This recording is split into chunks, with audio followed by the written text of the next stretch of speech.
এই পেঁপেটা ওই কেটলির মধ্যে ফেলতে হবে। যদি আমি না ফেলতে পারি, এই খেলা কিন্তু সারা বিশ্বে নাই, আমরা নতুন খেলা এটা। যদি না ফেলতে পারি, তারপর ধরেন আমার এই শিশিটা, এই যে 2 লিটার জল আছে, এই 2 লিটার জল এই রবার ধরে আমার সারা রাস্তাটা, আমার সারা মাঠটা ঘুরতে হবে। এইভাবে ঘুরতে হবে। আমার সাজা এটা, আমার সাজা। আর আপনারা একটু কৃপা করেন, আমি যিনি এই পেঁপেটা ঠাকুর পরিস বললো না, হ্যাঁ আমার বেবাদি, আমি বুদ্ধা হয়ে গেছি। কিন্তু দাদা, ভাই বন্ধু সবাই আপনারা দেখেন 2 লিটার জল আছে। এই সাজা আমার এইটা হলো আমার সাজা।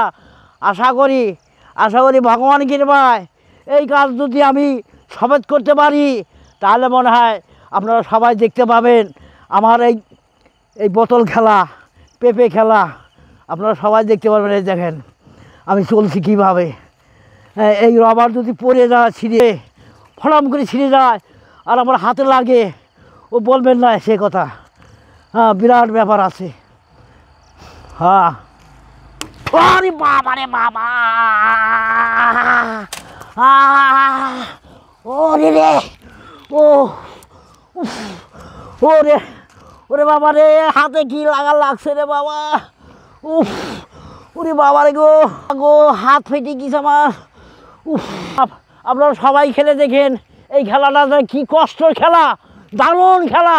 মানে এই সব খেলা আমার আমার ভারতের মধ্যে একটু কমই মিলে, কিন্তু এতন খেলা খেলছি। আপনারা সবাই একটু আহ্বান করবেন, আপনারা একটু দেখে আমাদের ইটা পারবেন। কিন্তু আমার অবস্থা দেখেছেন তো, আমি ঘামের সময় অস্থির হয়ে গেছি। হ্যাঁ, ঠাকুরের কৃপায় আপনাদের কাছে এটাই প্রার্থনা করি।